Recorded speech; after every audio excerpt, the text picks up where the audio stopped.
నమస్కారం. ఆర్వీఆర్ టీవీకి స్వాగతం. మీ నక్షత్రం మీ జాతకం కార్యక్రమానికి స్వాగతం.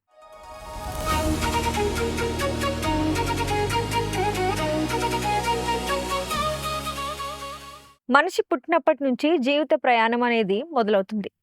మనం జన్మించిన జన్మ నక్షత్రం ప్రకారమే ఈ ప్రయాణం అనేది ఎలా ఉంటుందో నిర్ణయించబడుతుంది. ఏ నక్షత్రంలో పుట్టిన వారి జాతకం బాగుంటుంది, వారి గుణగణాలు ఎలా ఉంటాయి, ఉద్యోగం, వ్యాపారం, వృత్తి రంగాల్లో ఎక్కడ రాణిస్తారు, పెళ్లి తర్వాత వీరి వైవాహిక జీవితం ఎలా ఉంటుంది, జీవితంలో ఎదురయ్యే సవాళ్లు ఏంటి, వాటికి ఎలాంటి పరిహారాలు చేయాలి, ఇలాంటి ఆసక్తికరమైన ఎన్నో అంశాలని వివరించేందుకు మనతో పాటు ప్రముఖ ఆస్ట్రాలజర్ శ్రీ విద్యా ఉపాసకురాలు శ్రీమతి జయప్రద గారు ఉన్నారు. ఆవిడని అడిగి మరిన్ని విషయాలు తెలుసుకుందాం. నమస్కారం మేడం. నమస్తే అమ్మ. శ్రీమాత్రే నమః. మీ నక్షత్రం మీ జాతకం కార్యక్రమంలో ప్రతిరోజు మనం ఒక్కొక్క నక్షత్రం గురించి తెలుసుకోవడం జరుగుతుంది. దాంట్లో భాగంగా ధనిష్ట నక్షత్రం వాళ్ళకి అసలు ఎలా ఉంటారు ఏంటి అనేది చెప్పండి మేడం. ధనిష్ట నక్షత్రం చాలా మంచి నక్షత్రం అమ్మ. ఈ నక్షత్రానికి అధిపతి కుజుడు. అందువల్ల వీళ్ళు ప్రతి విషయాన్ని చాలా పర్టికులర్గా ఉంటారు. అంటే ఒక చిన్న చిన్న విషయాన్ని ఇంత చిన్న విషయాన్ని వదిలేస్తే ఏమవుద్ది అని అనుకుంటాం జనరల్ మనం. వీళ్ళు అలా కాదు, ప్రతి ఒక్క విషయాన్ని పర్టికులర్గా ఉండడంలో వీళ్ళు ముందు ఉంటారు అనమాట. ప్రతిదీ వీళ్ళకి అనుకూలంగా, వీళ్ళకి సౌలభ్యంగా ఉండేవి చేసుకుంటారు. వాళ్ళ సౌలభ్యం ఎక్కువగా ప్రాధాన్యత ఎక్కువగా ఇస్తుంటారు. ఆ ప్రాధాన్యత ఎక్కువ ఇచ్చడంలో మనకి అది సెల్ఫిష్గా కనిపిస్తుంది, స్వార్థపరులుగా కనిపిస్తుంది. ఎక్కువగా వీళ్ళు వాళ్ళ కోసం ఆలోచించే తత్వం ఉన్నవాళ్ళు అనిపిస్తుంది, కొంచెం యాటిట్యూడ్ ఉన్న మనుషులు అనిపిస్తుంది. ఇవన్నీ మనకు కనిపిస్తాయి, కానీ అది అన్నీ వాళ్ళ లక్షణాలు కాదు.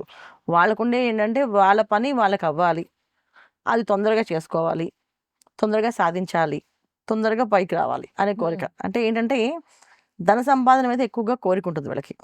అంటే ప్రతి పని మనం చేస్తున్నప్పుడు దానికి ఒక కారణం ఉంటుంది కదా. సో కొంతమంది బయట చెప్తారు, కొంతమంది బయటికి చెప్పరు. వీళ్ళు బయటికి చెప్పకుండా వాళ్ళ పని వాళ్ళు చేసుకోవడానికి ముందుగా తొందరగా వెళ్తుంటారు. వీళ్ళు చదువుల్లో కన్నా ముందు ఉండడానికి ఎక్కువగా ప్రయత్నం చేస్తుంటారు. ఎవరైనా క్లాస్ ఫస్ట్ వస్తే నేను ఎందుకు ఫస్ట్ రాకూడదు అని చెప్పి వీళ్ళు తాపత్రయపడి దాన్ని ఫస్ట్ తెచ్చుకుంటారు. ఎవరైనా వాళ్ళు పొగిడితే నన్నెందుకు పొగడు వీళ్ళు, నేను కొంచెం పొగిడించుకోవాలని చెప్పి ఉద్దేశంతో కష్టపడతారు. ఈ తత్వం అన్నీ మనకి ఏంటంటే ఎప్పుడు కొన ఏంటంటే వాళ్ళు ఏదో స్వార్థపరులుగా కనిపిస్తుంటుంది. కానీ ఇక్కడ నిజానికి ఎవరైనా స్వార్థంగానే ఆలోచిస్తాం కదా. కాబట్టి వీళ్ళు బయటపడతారు, మిగతా వాళ్ళు పడరు అంతే. వీళ్ళు బయట పడిపోతుంటారు, ఇది నా కోసం, నీ కోసం కాదు, ఇది నా కోసం తెప్పించుకున్నా అని చెప్పి మొహం మీద చెప్పేస్తుంటారు. ఏ విషయమైనా కొంచెం మొహం లేకుండా ఉన్నట్టుగా మొహం మీద చెప్పడం వల్ల కాస్త ఎదుటి వాళ్ళకి అది కాస్త బాధాకరంగా అనిపిస్తుంది. ఇవాళ రోజున నిజం ఎవరైనా మాట్లాడామంటే అది ఒప్పుకోరు కదా. అలాగే వీళ్ళు నిజాన్ని చెప్పేస్తుంటారు, దానివల్ల కాస్తంత ఇబ్బంది పడుతుంటాం. రెండోది, వీళ్ళ సౌలభ్యం కోసం ఏ పనైనా చేసేస్తారు. అది దాంట్లో కన్నా కాస్త అంత మనకి వీళ్ళకి క్యారెక్టర్ సరిగా లేదేమో అనే తత్వంగా కనిపిస్తుంటుంది. అలాగేం కాదు, వాళ్ళకి అనుకూలంగా అనిపించింది ఆ సమయానికి వాళ్ళు సరి అనిపిస్తే వాళ్ళు చేసేస్తుంటారు. అందువల్ల వీళ్ళు చెడ్డవాళ్ళని కాదు, మంచివాళ్ళు, చాలా మంచివాళ్ళు వీళ్ళు. వాళ్ళ పని వాళ్ళ మీద చేసుకోవడంలో శ్రద్ధ ఎక్కువ, ఆసక్తి ఎక్కువ, భక్తి ఎక్కువ. తల్లిదండ్రుల విషయంలో కానీ వాళ్ళ పర్సనల్ విషయంలో కానీ వీళ్ళు ముందుండి ప్రతిదీ చేస్తుంటారు. చదువు విషయంలో చాలా మంచిగా బాగా చదువుతారు. చాలా తక్కువ మంది చదువు అనేది లేదని చెప్పడానికి, కానీ 110% చదువు అనేది వీళ్ళకి బ్రహ్మాండంగా సాగుతుంది. బాగా చదువుతారు. ఎంత బాగా చదువుతారంటే ప్రతి విషయాన్ని, ఎప్పుడో చిన్నప్పుడు జరిగే విషయాలను కూడా మనం గుర్తుపెట్టుకుని వీళ్ళు మాట్లాడుతుంటారు. అయితే వీళ్ళు ఏదైనా ఒక మాట అంటే అది ఖచ్చితంగా పట్టుకొని, నువ్వు ఆ రోజు ఆ మాట అన్నావు అని చెప్పి ఆ మాట మనసులో పెట్టుకొని, అది ఎంత వయసు వచ్చినా సరే, అది ఎప్పుడో 10 ఏళ్ళ కింద జరిగి ఉంటుంది, అది ఆ విషయాన్ని ఒక 20 ఏళ్ళ తర్వాత కూడా వాళ్ళు గుర్తుపెట్టుకొని, నాకు 10 ఏళ్ళ వయసు ఉన్నప్పుడు నువ్వు ఇలా అన్నావు, అది నేను గుర్తుంది నాకు అని చెప్పి ఒక 40 ఏళ్ళ వయసు వచ్చినప్పుడు చెప్తారు వీళ్ళు ఆ విషయాన్ని. అంటే అంత జ్ఞాపక శక్తి ఎక్కువగా ఉంటుంది వీళ్ళకి. అయితే ఏంటంటే వీళ్ళకి బద్ధకం కూడా కొంచెం ఎక్కువగా ఉంటుంది. కొంత బద్ధకం వల్ల ఏంటంటే కొన్ని పనులు ఫాస్ట్ చేస్తుంటారు. ఎందుకంటే ఈ పని స్లోగా చేస్తే ఎన్ని రోజులు ఎంత చేస్తాం, ఇది ఫాస్ట్ చేసి పడదాం అని చెప్పి కొంచెం తొందరగా చేయడానికి, వేగంగా చేయడానికి ప్రయత్నం ఎక్కువగా చేస్తుంటారు. ఎందుకంటే ఆ పని అయిపోతే ఇంక రెస్ట్ తీసుకోవచ్చు అని చెప్పేసి. తర్వాత వీళ్ళ విషయంలో ఎప్పుడు కూడా వాళ్ళని ఎక్కువ ప్రేమించుకుంటారు. చాలామంది ఏంటంటే బయట వాళ్ళని ప్రేమిస్తారు, ఇంట్లో వాళ్ళని ప్రేమిస్తారు. వీళ్ళ విషయంలో వీళ్ళనే ఎక్కువగా వీళ్ళు ప్రేమించుకుంటారు. అందుకని ఫస్ట్ నేను బాగుండాలి, సో నేను స్ట్రాంగ్ ఉండాలి అని చెప్పి చాలా కేరింగ్ అనేది వీళ్ళకి ఎక్కువగా అనమాట. సో బట్టల విషయంలో తీసుకోండి, ఆరోగ్య విషయంలో తీసుకోండి, ఒక బట్టల విషయంలో తీసుకోండి, ఏ విషయమైనా వీళ్ళకి ముందు కేర్ ఎక్కువ అనమాట. నాకు బాగుండాలి, నేను బాగుండాలి, ఆ తర్వాత మిగతా వాళ్ళకి ఎవరికి చేయాలి, నేను బాగాలేకపోతే మిగతా వాళ్ళకి ఏం చేస్తాను అనే తత్వం ఎక్కువగా ఉంటుంది. ఆ తత్వాలన్నీ కూడా మనకి ఏంటంటే ఒక యాటిట్యూడ్ ఉన్న మనుషుల్లాగా, ఒక స్వార్థపరులాగా, ఒక సెల్ఫ్ మెంటాలిటీ ఉన్న వాళ్ళలాగా అనిపిస్తుంటారు. ఇది మెయిన్ ఇంపార్టెంట్. హ్మ్. అది దానివల్ల ఇప్పుడు సమాజంలో వీళ్ళకి కొంచెం బ్లెస్సింగ్స్ అనేవి తక్కువ ఉంటాయి. అంటే చుట్టాల బంధువుల్లో వాడి కోసం వాడు ఆలోచిస్తే తప్ప మన కోసం ఏం చేయడు. ఇప్పుడు మనతో ఎందుకు మాట్లాడతాడు, వాడికి ఏదైనా పని ఉంటే మనతో మాట్లాడతాడు. ఇప్పుడు ఏదైనా పని ఉందో చెప్పు, ఖచ్చితంగా వాడు మనతో బాగా మాట్లాడతాడు. పని లేదా కనీసం మన మొహం కూడా చూడరు, పలకరించరు అని చెప్పేసి. ఖచ్చితంగా వీళ్ళు అలాగే ఉంటారు. వాళ్ళ పని ఉంటే వాళ్ళని కలిపేసుకొని వాళ్ళతో అన్ని విషయాలు మాట్లాడతారు.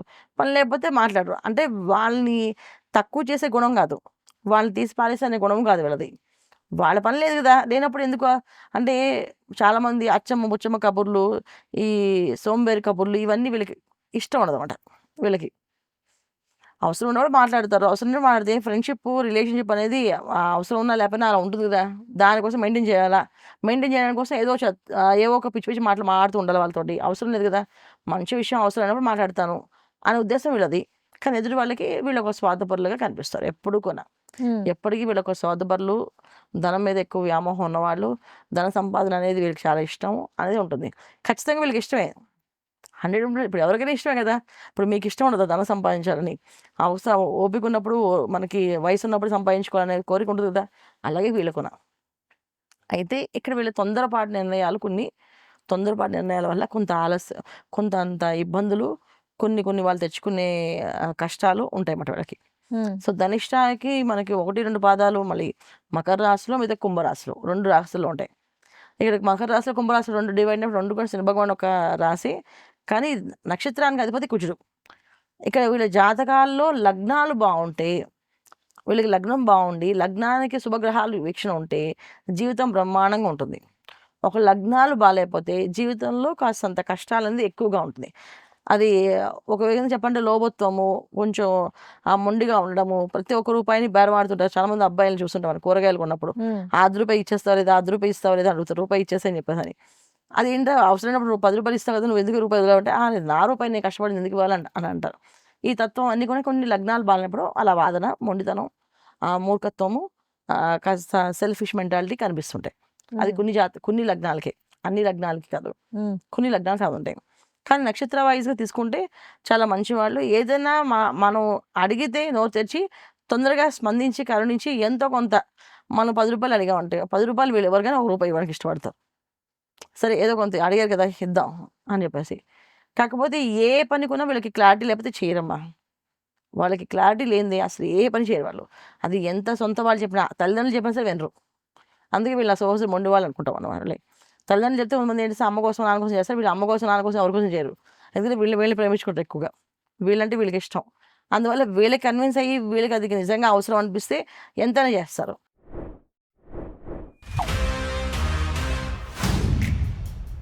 देख रहा है विनो।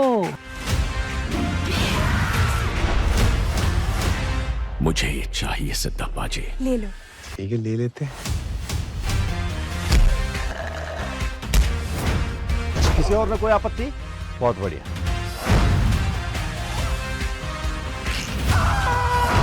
सर ये सब कनेक्टेड है। क्या कनेक्शन है?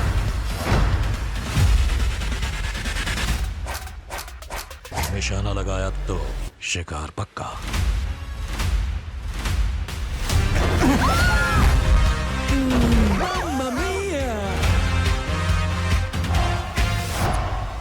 इस गद्दी की गरिमा इस पे बैठने वाले से होती है। Hi, this is Rana Daggubati.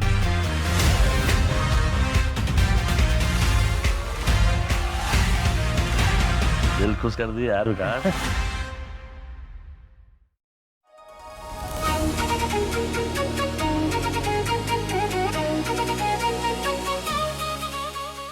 ఇక వీళ్ళు ఉద్యోగ విషయానికి వచ్చినప్పటికి, వ్యాపార విషయానికి వచ్చినప్పటికి ఏ విధంగా ఉంటుంది? ఎందులో ఎక్కువ రాణిస్తారు వీళ్ళు? వీళ్ళు ఎక్కువ ఉద్యోగాలు చేస్తుంటారు. ఉద్యోగంలో 2, 3 ఉద్యోగాలు చేయడానికి ఇష్టపడుతుంటారు. పార్ట్ టైమ్ ఉద్యోగం, ఫుల్ టైమ్ ఉద్యోగం, ఆన్‌లైన్ క్లాసెస్, ఇంకేదైనా ఉంటే ఇంకేదైనా చేయడము. ఇలా ప్రతీదీ ఒక రూపాయిని ఎక్కడ వదులుకోకుండా కష్టపడడానికి ఇష్టపడతారు నాన్న. ఒక రూపాయి మాత్రం వదులుకోరు. ఈ టైమ్ పాస్ చేసి ఫోన్‌లు చూసి, ఫోన్‌లో గేమ్‌లు చూసే పని తత్వం అయితే ఉండదు వీళ్ళకి. ప్రతి ఒక్క టైమ్‌ని వాళ్ళు రూపాయికి ఎలా దాన్ని కన్వర్ట్ మార్చాలి, చేసుకోవాలని. కన్వర్ట్ చేసుకోవాలనే ఉద్దేశంతోటి ఉంటుంది వాళ్ళకి. హ్మ్. అందువల్ల ఏంటంటే వ్యాపారం కూడా చేస్తారు చాలామంది. వ్యాపారస్తులు ఉన్నారు, ఉద్యోగస్తులు ఇద్దరు ఉన్నారు. అయితే ఏంటంటే ఉద్యోగం కంటే వీళ్ళు వ్యాపారం ఎక్కువగా ఇష్టపడుతుంటారు. ఎందుకంటే రూపాయి లాభం అందులోనే వస్తుంది కదా! వీళ్ళు తెలివితేటలు పెట్టుబడి పెట్టి వ్యాపారాలు ఎక్కువగా చేస్తుంటారు. ఉద్యోగాలు కూడా సేఫ్ గేమ్స్ అనమాట. అంటే సేఫ్గా ఉండే వ్యాపారాలు చేస్తుంటారు. ఉద్యోగం చేస్తూ పక్కన ఈ వ్యాపారం నేను చేసుకోవచ్చు, ఇది నాకు లాస్ రాకుండా ఉంటుంది అని చెప్పి చేస్తుంటారు. అయితే వీళ్ళతో ఎవరితో అయినా స్నేహితులు బంధువులు అనేది చాలా తక్కువగా ఉంటారు వీళ్ళకి. అందుకని వీళ్ళు ఎవరినైనా కోపం వస్తే మొహం మీద అడిగేస్తుంటారు ప్రతిదీ. ఇలా ఇలా చేస్తావు, ఇలా ఇలా కావాలి, ఇలా అలా అని చెప్పేసి. అలా అడిగినప్పుడు ఎదుటి వాళ్ళు ఏం చేస్తారు, వీళ్ళు దూరం పెడతారు. అలా వీళ్ళకి బంధువులు కానీ స్నేహితులు కానీ తక్కువగా ఉంటారు. సో వీళ్ళు ఇండిపెండెంట్గా వీళ్ళు కష్టపడాల్సిందే. వీళ్ళకి ఎవరైనా సపోర్ట్ చేస్తారనుకుంటే ఎవరు ఉంటారు, వీళ్ళు ఎవరికి సపోర్ట్ చేయడానికి ఉండరు టైంకి. వీళ్ళకి అలా ఉండదు, అది జరుగుతుంది వీళ్ళకి. ఇంకా వీళ్ళ ఆరోగ్య విషయం చూసుకుంటే ఏ విధంగా ఉంటుంది మేడం? హెల్త్ చాలా బాగుంటుంది అన్న, ఎందుకంటే చాలా కేర్ఫుల్. వాళ్ళ కోసం ₹1,00,000 ఖర్చు పెట్టుకుంటారు, అర్థమైందా? సో కేరింగ్ అనేది వాళ్ళకి చాలా ఎక్కువ అనమాట. వాళ్ళకి ఇది బాగుంటుంది, ఇది వాళ్ళకి కన్విన్స్ అయ్యారంటే వాళ్ళది మెయింటైన్ చేసుకోవడానికి వాళ్ళు ₹1,00,000 ఖర్చు పెడతారు. లేదు ఇది కాలేదంటే వదిలేస్తారు. కానీ బాగా మొండితనం ఎక్కువ వీళ్ళకి. అందువల్ల ఏంటంటే జ్వరం వచ్చినా, దగ్గు వచ్చినా, జలుబు వచ్చినా తొందరగా హాస్పిటల్కి వెళ్ళరు. వాళ్ళు ఒక మొండి ధైర్యంతో ఏం కాదు తగ్గిపోతుంది అని చెప్పేసి ఎక్కువ దేవుణ్ణి ఎక్కువ నమ్మేసి పూజ చేస్తాం, గుళ్ళు ప్రదక్షిణాలు చేయడము. ఇప్పుడు మనం జనరల్గా మీరు డైటింగ్ కానీ వాకింగ్ కానీ చేయండి అన్నాం అనుకో, డైటింగ్ వాకింగ్ 2 చేసే బదులు ఉపవాసం ఉండి గుళ్ళో ప్రదక్షిణ చేస్తే ఇంకా బాగా కలిసి వస్తుంది కదా అని అలా వీళ్ళు పెట్టుకుంటారు. అలా వీళ్ళు మార్చేసుకుంటాడు. సో పుణ్యం వస్తుంది మనకి, ఇంకా అనుకున్న పనులు అవుతాయి అని చెప్పి అలా కొని చేస్తారు. సో భగవంతుడు అంటే భయం ఎక్కువ ఉంటుంది, భక్తి ఎక్కువ ఉంటుంది వీళ్ళకి. భయభక్తులు ఎక్కువ అనమాట. మనం ఏదైనా గట్టిగా మాట్లాడితే ఆ శాపం వీళ్ళకి తగులుతుందేమో అని ఎందుకంటే వాళ్ళ జోలితో వెళ్దాం అని చెప్పి వీళ్ళు కొంచెం వాళ్ళని దూరంగానే ఉండి, సరే అమ్మా మీకు నచ్చింది వీళ్ళు చేసుకొని చెప్పి వీళ్ళు కామ్గా సైలెంట్గా వచ్చేస్తుంటారు. చెప్పాలంటే కొంచెం ఇంకా బయట వాళ్ళకి వీళ్ళకి కొంచెం సెల్ఫిష్ మెంటాలిటీ అనిపించవచ్చు, కానీ మంచి వాళ్ళు వీళ్ళు నా ఉద్దేశంలో. ఒకవేళ మ్యారేజ్ విషయానికి వచ్చేసరికి వీళ్ళకి ఎక్కువ ఏ మ్యారేజెస్ జరిగే అవకాశం ఉంటుంది? అంటే లవ్ మ్యారేజ్, అరేంజ్ మ్యారేజ్? ఒకవేళ ఏ మ్యారేజ్ చేసుకుంటే వీళ్ళు హ్యాపీగా ఉంటారు, వీళ్ళ మ్యారీడ్ లైఫ్ ఎలా ఉంటుంది అంటే? 90% ప్రేమ వ్యవహారాలు. అంటే ప్రేమ అనేది వీళ్ళకి చాలా అంటే వీళ్ళు అనుకూల విధంగా ఎంచుకుంటారు వీళ్ళు. అందుకని వీళ్ళు ఎక్కువగా లవ్ చేసుకుని వీళ్ళు చేసుకుంటారు ఎక్కువ. 90% లవ్ మ్యారేజెస్, 10% అరేంజ్ మ్యారేజెస్. ఈ విషయంలో పెద్దవాళ్ళు చెప్పిన సంబంధాలు చేసుకోవడానికి కూడా రీజన్ ఉంటుంది వీళ్ళకి. ఆ రీజన్ ప్రకారం వీళ్ళు చేసుకుంటారు. సొంత నిర్ణయాలతో వివాహాలు చేసుకోవడం వల్ల కొంతమందికి వివాహాల్లో ఇబ్బందులు వస్తాయి. చాలామంది ధనుష్ నక్షత్రం వాళ్ళు 2-3 పెళ్లి చేసుకునే వాళ్ళు ఉన్నారు. అంటే ఈ సంబంధం కుదరలేదు, ఈ పెళ్ళి అవ్వలేదు, ఆ పెళ్ళి డివోర్స్ చేసుకున్నారు, మళ్ళీ ఇంకో పెళ్ళి చేసుకున్నారు, అది కూడా నచ్చలేదు, అది డివోర్స్ చేశారు, ఇంకో పెళ్ళి కూడా చేసుకున్నారు. అలాంటి వాళ్ళు ఉన్నారు. అయితే అందరూ ఉంటారా అంటే కాదు, ఎవరో ఒకరిద్దరు అలా ఉంటారు. కానీ వీళ్ళకి వివాహం విషయంలో కాస్తంత ఒడిదుడుకులు ఉన్నాయి, ఖచ్చితంగా ఇబ్బందులు అనేది కనిపిస్తున్నాయి. కాస్తంత భార్యాభర్త మధ్యలో అండర్స్టాండింగ్ అనేది చాలా తక్కువ ఉంటుంది. ఎందుకంటే భార్యకి సెల్ఫిష్ మెంటాలిటీ అనే ఫీలింగ్గా ఉంటుంది. మంచోడే కానీ మా ఆయన చాలా సెల్ఫిష్ మెంటాలిటీ అని ఉంటుంది. అలాగే భార్య ఉందనుకో, భర్త అనుకుంటాడు మా ఆవిడ అసలు రూపాయి ఇవ్వదు, చాలా పీస్ది పెట్టుకుంటుంది, అలాగా అన్ని పెద్దానికి లెక్కలు అడుగుతుంది అని చెప్పి అనుకుంటారు. ఈ లక్షణాలు అయితే ఉంటాయి వీళ్ళకి. అయితే ఏంటంటే ఈ లక్షణాల్లో వీళ్ళు ఏంటంటే సేఫ్టీ అన్నమాట. ఫ్యూచర్లో ఎవరి దగ్గర ఏ కష్టం పడకుండా వీళ్ళ పిల్లలు కానీ వీళ్ళు కానీ హ్యాపీగా ఉండాలని ఉద్దేశంతో వీళ్ళు ప్రతి ఒక్క రూపాయిని గట్టిగా పట్టుకొని అవసరం అయితేనే ఖర్చు పెట్టి, అవసరం లేకపోతే దాన్ని దాచిపెట్టుకోవడం అనే లక్షణం ఎక్కువగా ఉంటుంది వీళ్ళకి. అది ఎదుటి వాళ్ళకి అది స్వార్థంగా కనిపిస్తుంటుంది. అంతకుమించి వీళ్ళు స్వార్థమైన వాళ్ళు కాదు, వీళ్ళు సెల్ఫిష్ మెంటాలిటీ ఉన్న వాళ్ళు కాదు, చాలా మంచి వాళ్ళు వీళ్ళు. అది మరి వీళ్ళు భక్తి పరంగా చూసుకుంటే ఏ విధంగా ఉంటారు? అలాగే వీళ్ళు చేయవలసిన పూజలు, పరిహారాలు అంటే ఏమైనా ఉన్నాయా మేడం? ఖచ్చితంగా వీళ్ళు చాలా పీనేస్తారు అమ్మ భక్తి విషయంలో. అంటే దేవుడికి ప్రదక్షిణాలు చేస్తారు, ఉపవాసాలు చేస్తారు. చేయమంటే అది చాలా తక్కువ మంది. కొంతమందికి భగవంతుడి దగ్గర సేవ చేసేటప్పుడు అన్ని విషయాలు లోబత్వం చూపించకుండా చేయాలనుకుంటారు. కానీ మళ్ళీ వాళ్ళకి అవి ఎంత వేస్ట్ అయిపోతుంది కదా ఎంత చేస్తే అని చెప్పి అనుకుంటారు. ఇప్పుడు చాలామంది మనం అభిషేకం చేయమని చెప్తాం, పంచామృత అభిషేకం. అప్పుడు వాళ్ళు అన్ని చిన్న చిన్న డబ్బాలు పట్టుకెళ్తారు అభిషేకాలకి. అలా కాకుండా పెద్ద పెద్ద డబ్బాలు తీసుకుని వెళ్ళమంటే అవన్నీ వేస్ట్ చేసేస్తుందండి, అవన్నీ చూడండి అన్ని మురికాలు పడిపోతున్నాయి, అవన్నీ అలా వేస్ట్ చేయడం ఎందుకు అలా లక్ష్యంగా ఉంటుంది వీళ్ళకి. అలా వీళ్ళు వాదించకుండా వీళ్ళు ఖచ్చితంగా అభిషేకాలు, పూజలు, వీళ్ళు ఎక్కువ ఆంజనేయ స్వామిని ఎక్కువ ప్రదక్షిణాలు చేయడం, ఆంజనేయ స్వామిని ఎక్కువ పూజ చేయడము, ఆంజనేయ స్వామికి ఆకు పూజ చేయించడము, వడమాల వేయించడం వల్ల ఎటువంటి సమస్య రాదు వీళ్ళకి. సమస్య అనేది ఎప్పుడైనా వస్తే ఏంటంటే ఫైనాన్షియల్గా బాగా సమస్య వస్తుంది. ఫైనాన్షియల్గా సమస్య వచ్చినప్పుడు ఎవరు సపోర్ట్ చేయరు వీళ్ళకి. ఎందుకంటే వీళ్ళు ఎవరికి సపోర్ట్ చేయలేదనే తత్వం వాళ్ళందరికీ ఏంటంటే వీళ్ళ మీద ఎక్కువ నెగిటివ్ ఎనర్జీ ఉంటుంది. అంటే నరదిష్టి, జనఘోష ఎక్కువగా ఉంటుంది వీళ్ళ మీద. ఆ జనఘోష, నరదిష్టి వల్ల వీళ్ళకి ఏదైనా ఆర్థిక ఏమైనా ఇబ్బంది వచ్చినప్పుడు చాలా సఫర్ అవుతారు. రెండోది అనారోగ్య సమస్య వచ్చినప్పుడు బాగా సఫర్ అవుతారు. వన్స్ వీళ్ళకి అనారోగ్య సమస్య అనేది వచ్చిందంటే చాలా టైం పట్టేస్తుంది వీళ్ళు రికవర్ అవ్వడానికి. చిన్న చిన్న మంది దగ్గే వస్తుంది. ఆ దగ్గు వాళ్ళు తగ్గడానికి ఒక 4 నెలలు పడుతుంది. ఎవరికైనా దగ్గు ఏంటి 15 రోజులు 10 రోజులు తగ్గుతుంది, వీళ్ళకి 4 నెలలు పడుతుంది. కొంతమందికి మాటలు సరిగా రావు, కొంచెం మాటల్లో స్పష్టత తగ్గిపోయి నెత్తిలా వస్తుంది. అది వాళ్ళ వీక్నెస్ ఎక్కువైపోతే ఎక్కువగా ఉంటుంది. కొంతమంది ఫిట్స్ వచ్చే అవకాశాలు ఎక్కువ ఉంటాయి. కొంతమందికి బ్రెయిన్ స్ట్రోక్స్ వచ్చే అవకాశాలు ఉంటాయి. సో జాగ్రత్తగా ఆరోగ్య విషయంలో వీళ్ళు కొంచెం జాగ్రత్తగానే ఉండాలి. వీళ్ళు చాలా జాగ్రత్తగా అన్ని విషయాలు కేర్ తీసుకుంటారు వీళ్ళ విషయంలో. కాకపోతే వీళ్ళకి ఈ సమస్య అయితే వస్తుంది, జాగ్రత్త పడాలి అంతే. మనం వీళ్ళు ఆంజనేయం గుడికి వెళ్ళడం, ఆకుపూజ చేయించడం, వడమాల వేయించడము. సో ఏది వీలైతే అది చేయించుకుంటుంటాం. ఇప్పుడు మందికి ప్రతి వారం కుదరదు, వడమాల వేయడం కుదరదు అంటే సరే ఒక వారంలో ఒక వారం 2 వారాలకు ఒకసారి 3 వారాలకు ఒకసారి వేయడము, ఆకుపూజ చేయించుకోవడము వెళ్ళడం వల్ల, పూజ చేయడం వల్ల వీళ్ళకి ఎటువంటి సమస్య రాకుండా బయటపడే అవకాశం ఎక్కువ ఉంటుంది. సమస్య అనేది వీళ్ళకి ఎటు నుంచి వస్తే వీళ్ళకి ఎప్పుడూ తెలియదు వీళ్ళకి. అందువల్ల ఎటువంటి సమస్య రాకుండా బయటపడే అవకాశం ఎక్కువగా ఉంటుంది. ప్రతి మంగళవారం ఆంజనేయం గుడికి వెళ్ళడం, ప్రదక్షిణాలు చేయడం. అది 21 కావచ్చు, 108 కావచ్చు, అది వాళ్ళ సౌలభ్యం బట్టి చేసుకోవచ్చు. మేడం, ధనిష్ట నక్షత్రం గురించి చాలా చక్కటి విషయాల్ని మాతో తెలియజేసినందుకు ధన్యవాదాలు. నమస్తే అమ్మా. శ్రీమాత్రే నమః. చూసారుగా నక్షత్రం గురించి మేడం ఎంత బాగా వివరించారో. ఇలా ప్రతి నక్షత్రం గురించి ఎన్నో విషయాలనైతే మన ఛానల్లో తెలియజేశారు. ఎవరైనా మీ నక్షత్రం గురించి చూడడం మిస్ అయి ఉన్నా, లేకపోతే మీ నక్షత్రం గురించి తెలుసుకోవాలనుకున్నా ప్లేలిస్ట్లో ఉంటుంది. మీ నక్షత్రం ఏంటో తెలుసుకుని మీ వీడియోని వాచ్ చేయండి. అలాగే ఆర్వీఆర్ టీవీని సబ్స్క్రైబ్ చేసుకోండి. మీకేమైనా సందేహాలుంటే కమెంట్ బాక్స్లో మాకు కూడా తెలియజేయండి. Honor Signatus, the biggest gated community in the heart of the city. Spacious 3, 3.5 and 4 BHK apartments at Kukatpalli, High Tech City. For more details, search for Honor Signatus.